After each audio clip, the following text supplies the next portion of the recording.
Welcome to Sleepy Crimes. I am Anna, your host.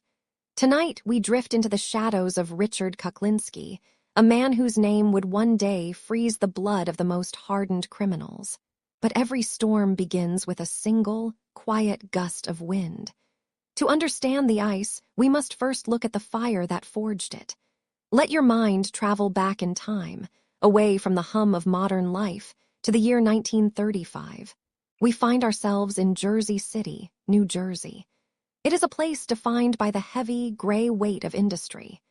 Imagine the scent of the Hudson River drifting through the narrow streets, a mixture of salt water, diesel exhaust, and the metallic tang of the nearby shipyards.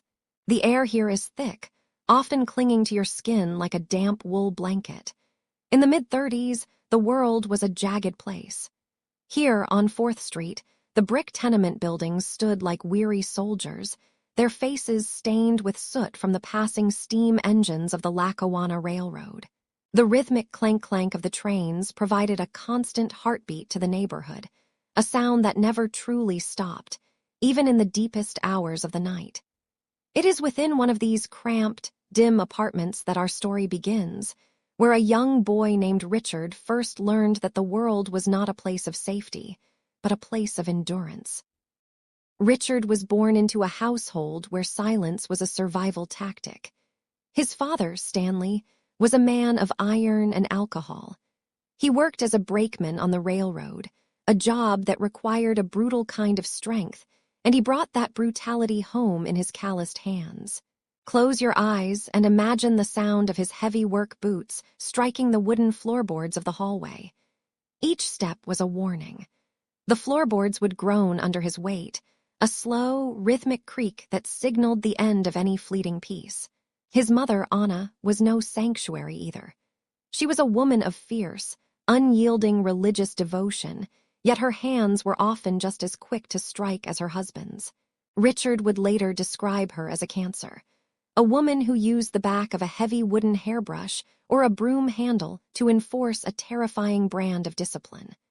The apartment always smelled of boiled cabbage and floor wax, a domestic scent that masked the underlying sharp aroma of cheap whiskey. In 1940, when Richard was only 5 years old, the violence reached a breaking point. His older brother, Florian, was beaten so severely by their father that the young boy's heart simply stopped. To protect the family secret, the parents told the authorities that Florian had fallen down a flight of stairs. Richard watched as the truth was buried beneath a layer of lies and a small, white casket. He learned then that the people who were supposed to love you could be your greatest predators, and that the law was something that could be easily fooled by a well-told story. As the years stretched on into the late 1940s, Richard grew into a tall, gangly youth. He was thin, almost skeletal, with large, expressive eyes that seemed to take in everything while giving nothing away. On the streets of Jersey City, he was an easy target. The neighborhood boys called him a skinny scarecrow and a dumb Pollock. They didn't see the pressure cooker of rage simmering beneath his quiet exterior. One boy in particular, a local bully named Charlie Lane, made it his personal mission to torment Richard. Charlie was the leader of a small, jagged gang of teenagers who ruled the street corners with their fists and their sneers. Picture the scene on a humid summer evening in 1948. The sun is a dull orange orb sinking behind the silhouettes of the factories.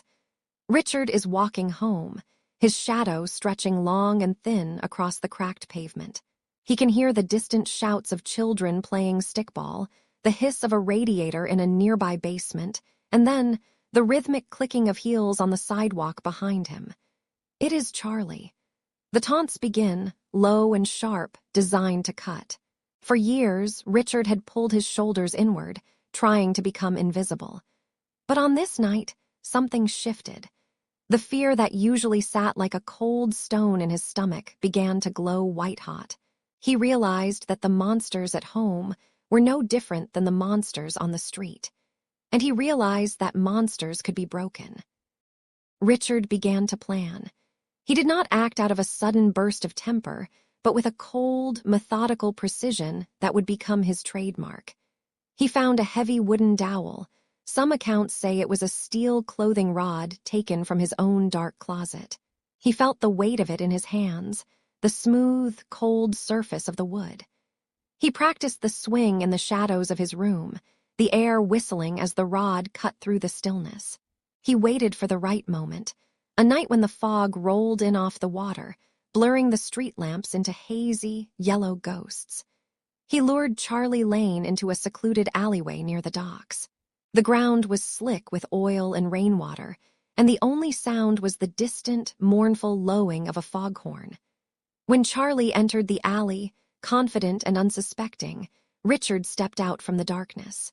There was no long exchange of words. There was only the sudden, violent rush of movement. Richard swung the rod with every ounce of the fury he had suppressed since the death of his brother. He felt the impact vibrate up his arms, a shocking, solid sensation. He didn't stop at one blow. He struck again and again, the sound muffled by the damp brick walls. In that moment, the boy who had been a victim disappeared. In his place stood something new, something that did not feel fear, only a strange, hollow sense of relief.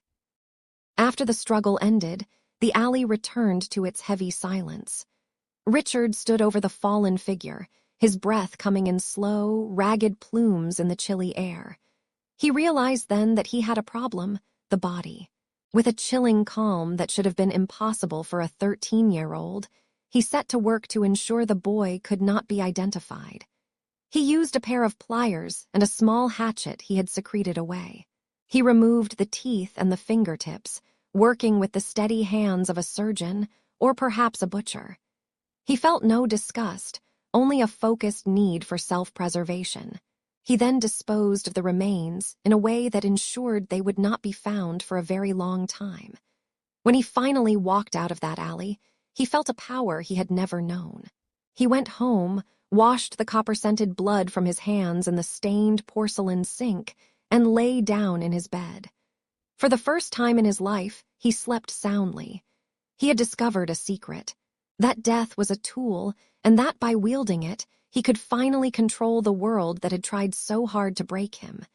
He didn't stop with Charlie Lane. Over the next few weeks, he sought out the remaining members of Charlie's gang, one by one. He didn't kill them, but he beat them so severely with an iron pipe that they were left broken and terrified. He had cleared his world of his tormentors. The Jersey Shadows had claimed their first victim, but they had also birthed a predator who would eventually walk among us as a ghost. The case rests now. Let the details fade. You are safe. Close your eyes, breathe deeply, and have a good night. Sleep well. The transition from a man who kills out of rage to one who kills for a paycheck began in the thick, humid air of the late 1960s. Imagine the streets of Jersey City during this era, where the sky was often a bruised purple, heavy with the industrial breath of the docks and the metallic tang of the nearby shipyards. For a man standing 6 feet 5 inches tall and weighing nearly 300 pounds, the world was a narrow place. He moved through the flickering pools of light cast by the rhythmic pulse of neon signs, his heavy boots striking the pavement with a slow, deliberate cadence. At first, the violence was disorganized, a series of explosive outbursts in dimly lit pool halls, where the clack of billiard balls provided a rhythmic soundtrack to his brewing storm. He was a hustler, a shadow in the corners of smoky bars, known for a temper that could flare like a struck match. But soon, his reputation for being both massive and immovable reached the ears of those who dealt in silence and shadow. The De Cavalcante crime family, operating out of the gritty corners of New Jersey, saw in him a tool that required no sharpening. They began to use him for small tasks, errands that required a looming presence and a heavy hand. It was here, amidst the smell of cheap cigars and the stale scent of spilled beer, that the petty criminal began to fade, and the professional began to emerge, cold and calculating. As the decade turned into the early 1970s, his path crossed with a man who would become both his mentor and his darkest anchor, Roy DeMeo. DeMeo was a soldier in the Gambino crime family, a man who viewed murder with the same clinical detachment a butcher views a side of beef. Their first significant meeting was not one of handshakes, but of pain. He had fallen behind on a debt related to a pirated film business, a venture involving the slow, hypnotic hum of reel-to-reel projectors in dusty warehouses. DeMeo, wanting to send a message, had his men deliver a brutal beating. He stood there, unmoving, as the blows rained down, his eyes wide and vacant, absorbing the trauma without a single cry for mercy. This stoicism, this terrifying lack of a survival instinct, fascinated DeMeo. When the violence stopped and the air was thick with the scent of copper and sweat, DeMeo didn't see a victim, he saw an asset. He saw a man who could be molded into the ultimate instrument of the mob. The relationship that followed was a slow descent into a deeper darkness. DeMeo began to bring him into the fold, inviting him into the back rooms of social clubs where the espresso machines hissed like vipers, and the air was thick with the heavy, sweet scent of expensive aftershave. Here, the talk was of contracts and disappearances, of a world where human life was a line item on a ledger. To prove his worth to the Gambino family, a test was devised, a moment of cold-blooded theater that would seal his fate. One evening, DeMeo drove him into a quiet residential area, the Cadillac gliding through the streets like a predator in deep water. The interior of the car smelled of leather and stale smoke, the dashboard lights casting a soft, greenish glow over their faces. DeMeo pointed toward a random man walking along the sidewalk, a stranger who was simply existing in the wrong moment of time. DeMeo handed him a weapon, the metal cold and heavy in his massive palm, and gave the order. He stepped out of the car without a word, the night air cool against his skin. He moved with a surprising grace for a man of his size, his footsteps muffled by the grass as he approached. There was no hesitation, no moral flicker in his mind. The sound of the shot was a sudden, sharp crack that tore through the silence of the neighborhood, followed by the heavy thud of a body meeting the pavement. He walked back to the car with the same steady pace, his heart rate unchanged, his expression as flat as the surface of a frozen pond. DeMeo watched him, a slow smile spreading across his face. From that night forward, the petty street hustler was gone. In his place stood a professional hitman, a man who had discovered that the only thing more powerful than rage was the absolute absence of feeling. Throughout the 1970s, his methods evolved into a terrifying science. While others relied on the loud, messy business of firearms, he began to experiment with the quiet efficiency of chemicals. He was introduced to the use of cyanide, a poison that left behind the faint, ghostly scent of bitter almonds. He carried it in small spray bottles, disguised as common household items. He would approach a target in a crowded place, perhaps a bustling street or a crowded subway platform, and with a quick, practiced flick of his wrist, he would mist the chemical into their face. The victim would stagger, their heart faltering as if struck by a sudden, natural ailment, and they would collapse while he melted back into the crowd, a shadow among shadows. He became the man the families called when they needed a problem to vanish without a trace. His associates began to whisper about his nature, calling him the devil himself because of the joyless, mechanical way he approached his work. He would spend hours in his workshop, the light of a single bulb casting long, distorted shadows as he practiced with ice picks and hunting knives, feeling the weight and balance of each tool. He was no longer just a murderer. He was a craftsman of the macabre, a man who understood that the secret to a successful hit was not just the act itself, but the calculation that preceded it. The most chilling aspect of this period was the duality of his existence. By the mid-1970s, he had moved his family to the quiet, leafy suburb of Dumont, New Jersey. To his neighbors, he was a successful businessman, a devoted father who hosted Sunday barbecues where the smell of charring meat and the sound of children's laughter filled the air.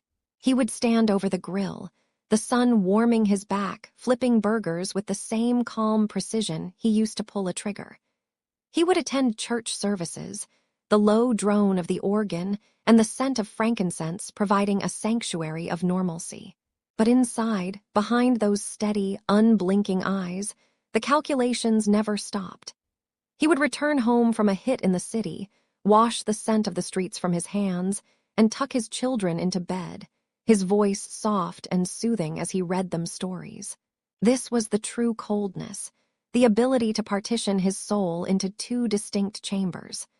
One was filled with the warmth of a suburban dream, and the other was a vast, icy wasteland where he kept the memories of those he had extinguished. As he sat on his porch in the deepening twilight, watching the fireflies dance in the grass, he was a man perfectly at peace with the darkness he carried, a shadow that had finally found its place in the world of men. The air in Orangetown, New York, on that September afternoon in 1983, was thick with the lingering humidity of a dying summer. It was a day of heavy, golden light and the smell of damp earth and rotting leaves. Near Clausland Mountain Road, the woods were dense, a tangled curtain of green and brown that seemed to swallow the sounds of the nearby town. Hikers often moved through these paths, seeking the quiet of the trees, but on this particular day, the silence was broken by something that did not belong to the natural world. Tucked away in a shallow ravine, partially obscured by the overgrowth, lay a series of dark, heavy plastic garbage bags.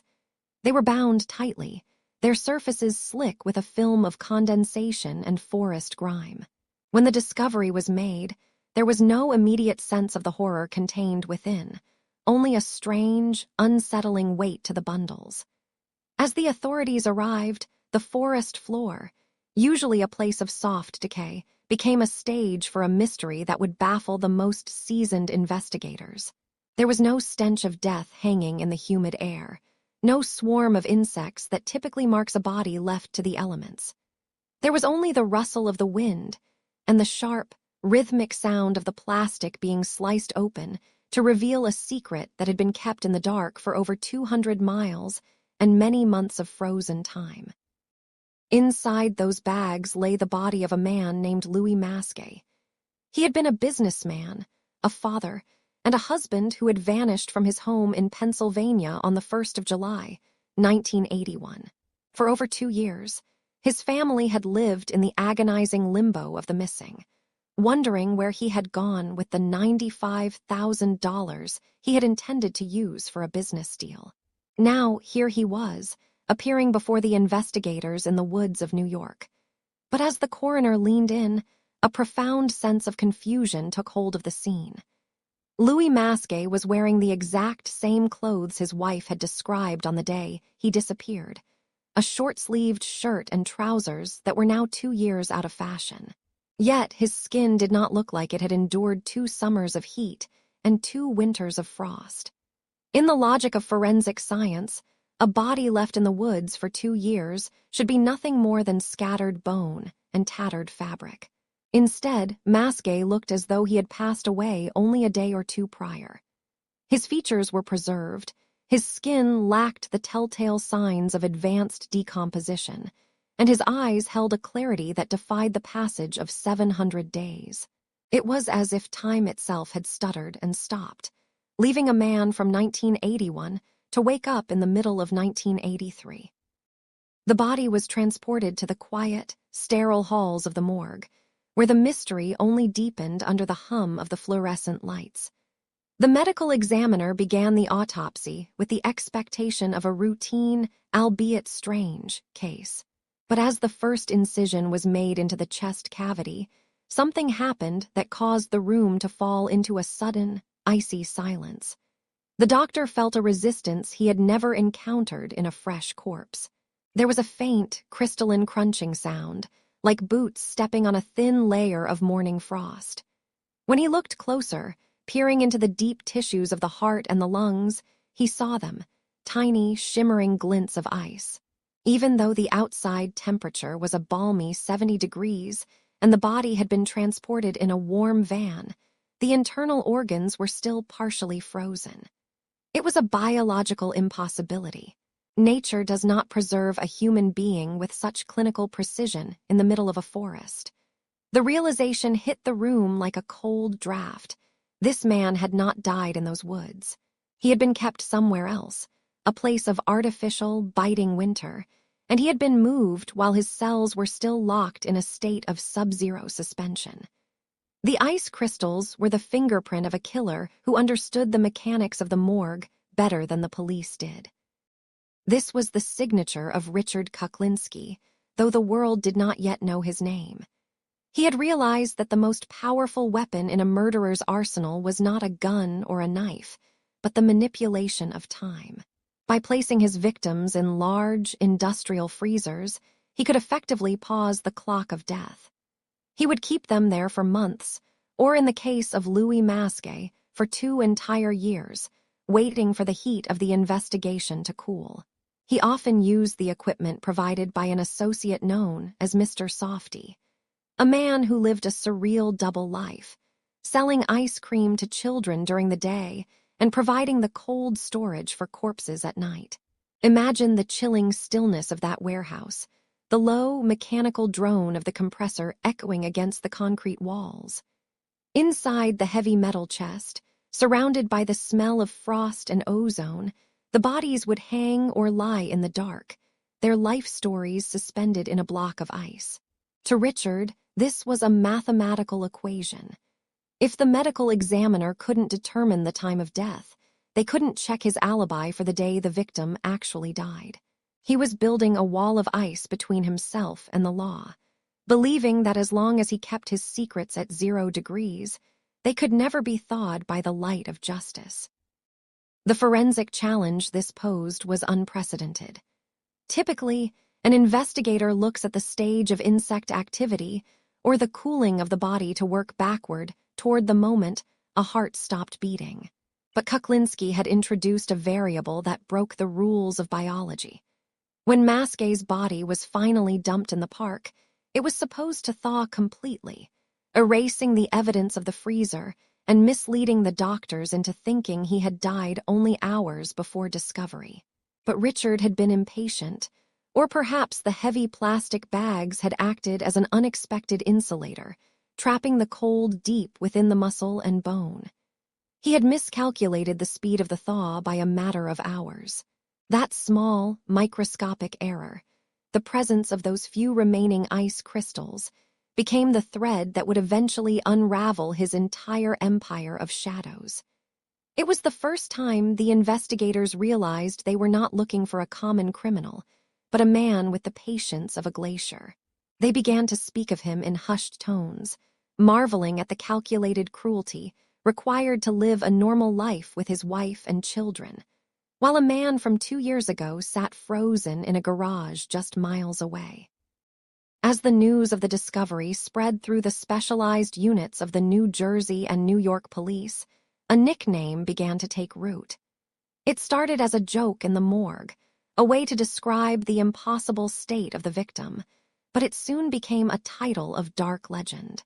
They called the unknown killer the Iceman.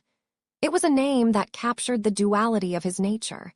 His methods were cold, his heart was frozen, and his victims were literally preserved in the ice of his making. The discovery of Louis Masquet changed the trajectory of the investigation. It was no longer a series of disconnected missing persons cases. It was now a hunt for a ghost who moved through the world with a portable winter at his back.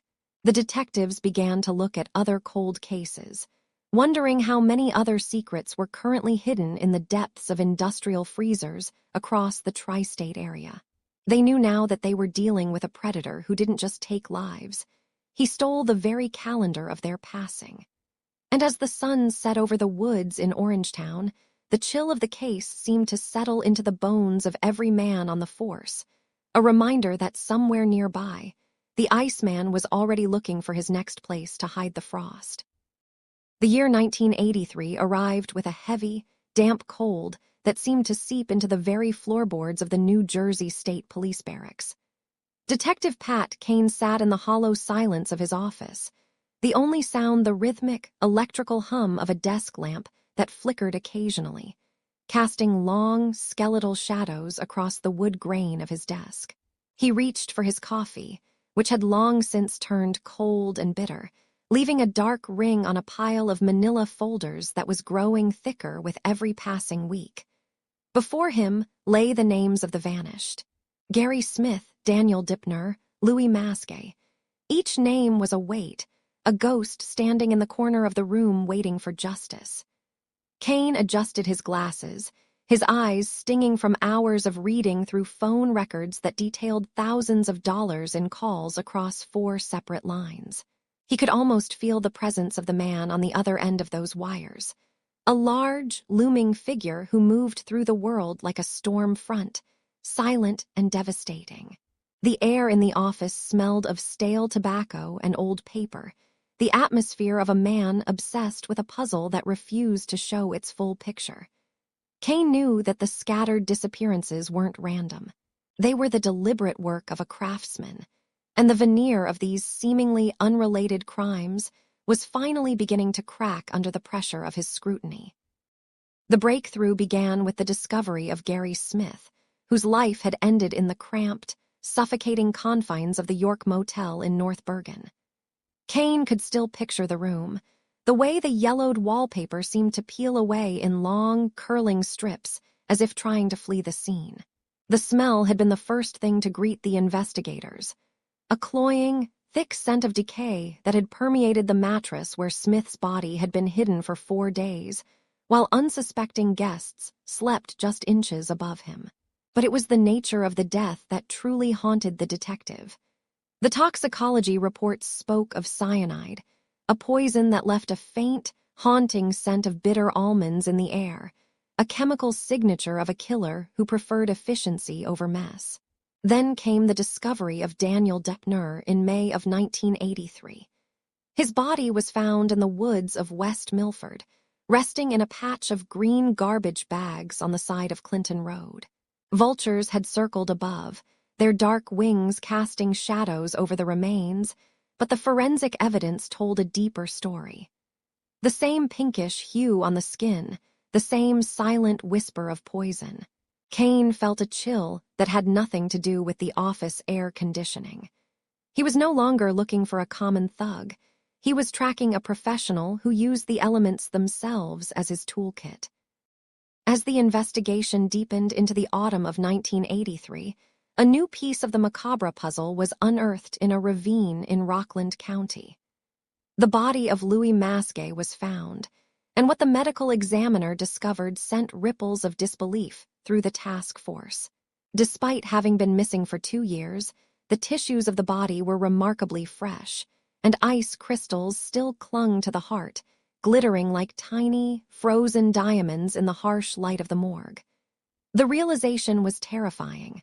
The killer had kept his victim in a commercial freezer, perhaps for years, to manipulate the time of death and provide himself with a perfect, chilling alibi. This was the birth of the name that would define the hunt, Operation Iceman. Pat Kane knew he couldn't do this alone. The boundaries of the crimes crossed state lines and involved the illegal trade of firearms, prompting a secret alliance with the Bureau of Alcohol, Tobacco, and Firearms. In the hushed hallways of the precinct, the task force was formed, a group of men who lived in the shadows to catch the man who owned them. They were no longer just collecting files. They were preparing to step into the lion's den, and they needed someone who could speak the language of the underworld without flinching. Into this growing darkness stepped Dominic Polifrone, an undercover agent with a voice like gravel and nerves of cold steel. He was to become Dominic Provenzano, a fictional mob-connected criminal looking for a reliable hitman. Polifrone spent 18 months slowly infiltrating the periphery of the Iceman's world, a journey that took him into the dim, smoke-filled interiors of diners and the desolate stretches of industrial parking lots where the wind whistled through chain-link fences. He worked alongside Kane to recruit Phil Solimene, a man who had known Richard for 20 years, using that long-standing trust as a fragile bridge.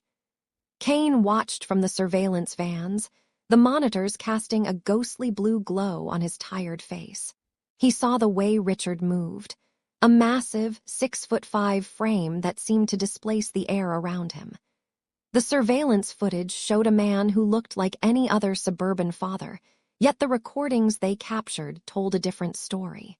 In a voice that was a low, melodic rumble like heavy stones grinding together, Richard spoke of the beauty of cyanide, how it was quiet and clean, and how he could make a man disappear without a single drop of blood ever touching the floor.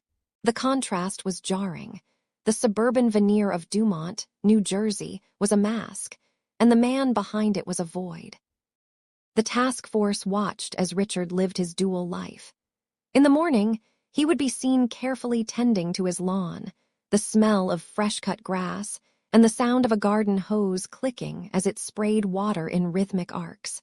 In the evening, he would disappear into the labyrinth of northern New Jersey, his van a dark silhouette against the neon lights of the highway.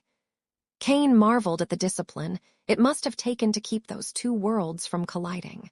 He thought of Richard's wife and children, sleeping soundly in a house where the man of the family might have just returned from a meeting about a $100,000 contract or a delivery of pure poison.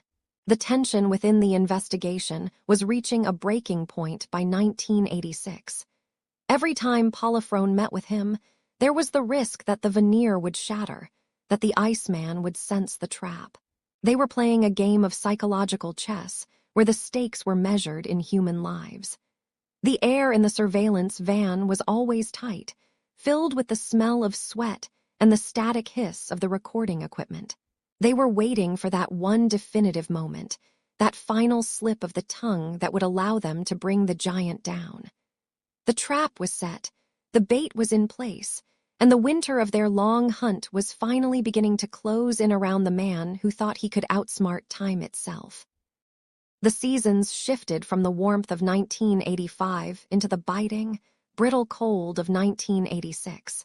For Agent Dominic Polifrone, the transition was more than just a change in weather. It was a deepening of the shadows he had chosen to inhabit. Under the alias of Dominic Provenzano, he had spent 18 long months weaving himself into the fabric of Richard's dark reality. Imagine the physical weight of that deception. Each morning, Dominic would feel the coarse, adhesive pull of medical tape against his skin as he secured a hidden recording device to his chest. The wires were thin, cold threads of copper that hummed with the silent electricity of danger. He had to breathe shallowly, always aware of the metal pressing against his ribs, a constant reminder that one slip of the tongue, one sudden movement, could be his last. The air in northern New Jersey was heavy with the scent of road salt and damp pavement as he drove to their meeting places, his hands gripping the steering wheel until his knuckles turned as white as the frost on the grass. Their meetings often took place in the most mundane of settings, places where the smell of frying dough and burnt coffee served as a backdrop for conversations about death. They met at a local establishment known simply as the store, and later, beneath the fluorescent hum of a Dunkin' Donuts. Across the small, plastic table sat Richard.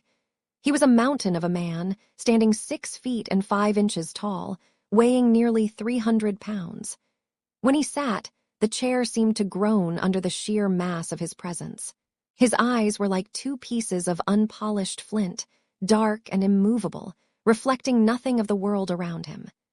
Dominic watched the steam rise from Richard's coffee, twisting in the air like a ghost. Richard would speak in a voice that was eerily calm, a flat, rhythmic baritone that lacked the peaks and valleys of human emotion. He spoke of murder as if he were discussing the mundane repairs of a household appliance, his large, calloused hands resting perfectly still on the table, never twitching, never betraying a hint of nerves. It was during these quiet, coffee-stained mornings that Richard began to share his most guarded secrets. He spoke with a terrifying pride about the sting of the needle.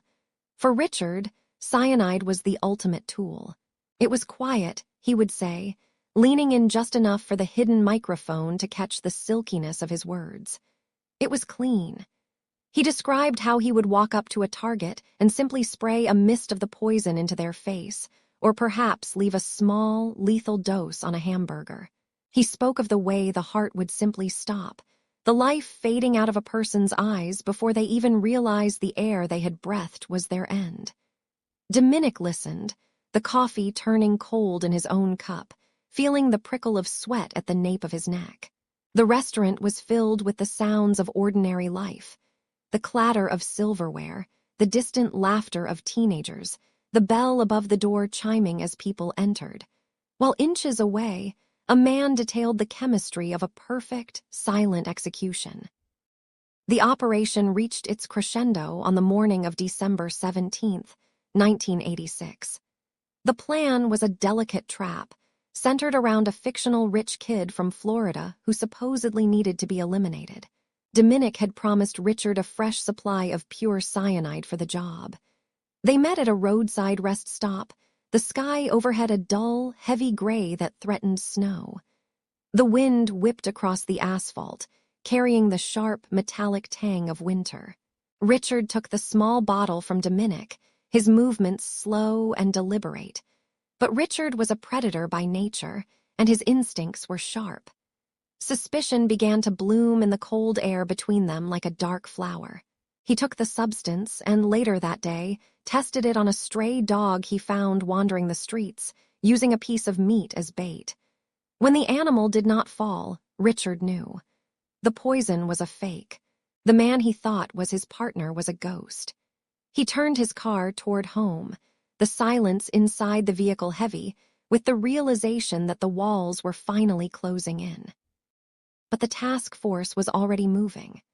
As Richard drove through the quiet streets of his neighborhood, the suburban peace was shattered by the sudden, piercing wail of sirens and the blinding flash of red and blue lights. A roadblock appeared out of the gray afternoon, a wall of steel and authority. Richard tried to evade them, his car swerving onto a frost-covered lawn, the tires spinning and throwing up clods of dirt and dead grass. When the vehicle finally came to a halt, the air was filled with the shouting of men and the hollow click of many weapons being unholstered. It took 5 officers to wrestle the giant to the ground, their boots scraping against the frozen earth as they struggled to contain his immense strength. As the steel handcuffs ratcheted shut around his wrists with a series of sharp, final clicks, the double life of Richard Kuklinski vanished. The suburban father, the quiet neighbor who tended his lawn so carefully, was gone, replaced by the man who had brought the sting of the needle to so many. The December air of 1986 was sharp, a freezing blade that cut through the silence of the New Jersey suburbs. As the handcuffs clicked shut around Richard's thick wrists, the sound was final, a small, metallic snap that carried the weight of decades of secrets. The metal was bitingly cold against his skin, a sensation that mirrored the very nickname he had earned through the years of his dark work. He stood there for a moment, a mountain of a man framed by the flashing red and blue lights that danced like ghosts against the freshly fallen snow on his driveway. There was no struggle, no frantic plea, only a heavy, stoic resignation.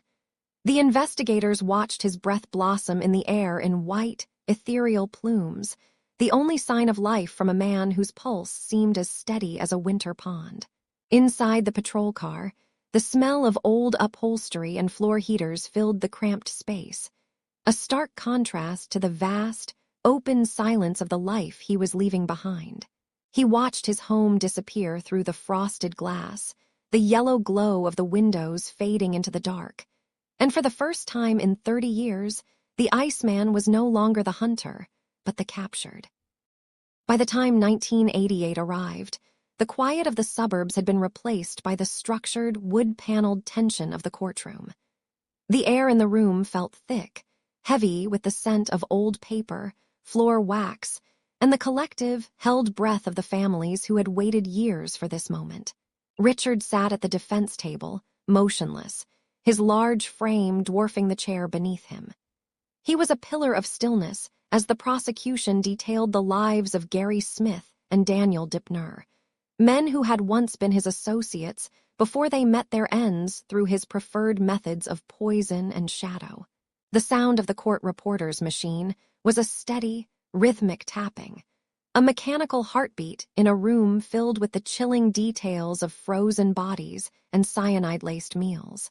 When the verdict was read in March of that year, the words "guilty" echoed 5 times, each one a hammer blow against the legacy he had built. He was sentenced to multiple, consecutive life terms, ensuring that he would never again feel the sun on his face without the filter of iron bars and reinforced concrete. He looked toward the ceiling as the judge spoke, his expression unreadable, as if he were already calculating the infinite stretches of time that now lay before him. Life within the walls of Trenton State Prison became a new kind of routine, a slow-motion existence defined by the hum of fluorescent lights and the distant, echoing clang of steel doors. But even behind bars, Richard's legend grew, fed by the dark fascination of a public that couldn't turn away. In the early 90s, film crews brought their cameras and microphones into the belly of the prison, capturing the low, rumbling drone of his voice. He sat across from interviewers with a terrifying calmness, his eyes unblinking as he described the mechanics of murder as if he were discussing a common trade. He spoke of the 100 men he claimed to have killed, weaving a narrative of a professional assassin who existed in the cracks of society. The flickering light of the television cameras highlighted the graying of his beard and the deep lines on his face, making him look less like a monster and more like a weary traveler of a very dark road. In those small, sterile rooms, the air was often still, broken only by the scratch of an interviewer's pen or the soft whir of the recording tape. He became a figure of notoriety, a ghost of the underworld who was finally willing to speak, even as experts questioned where the truth ended and the myth began. As the calendar turned toward 2006, the strength that had once defined Richard began to fail, not through violence, but through the slow, invisible erosion of health. He was transferred to a secure wing of St. Francis Medical Center in Trenton, a place where the smells of antiseptic and the constant, rhythmic beeping of heart monitors replaced the harsh environment of the prison yard. He was suffering from a rare condition known as Kawasaki disease, an inflammation of the blood vessels that seemed almost poetic for a man whose blood had always been described as cold. He lay in the hospital bed, a shadow of the mountain he had once been, surrounded by the white linens and the soft, artificial light of the ward. There were rumors and whispers that his sudden decline was no accident. He had been scheduled to testify against a high-ranking underworld figure named Sammy Gravano, and many wondered if a secret hand had reached into the hospital to ensure his silence. His family was called to the bedside, but the man they encountered was distant, slipping away into the fog of his own failing body. The silence of the room was heavy, a waiting period for the end of a story that had spanned 70 years of chaos and calculation. On March 5, 2006, the heart of the Iceman finally came to a stop. The machines flatlined with a long, steady tone that eventually faded into a profound, hollow silence. With his passing, the case files that had remained open for decades were finally closed, though many of the questions he left behind would never be answered. Did he truly kill over 200 people, or was his final act one of grand, dark storytelling?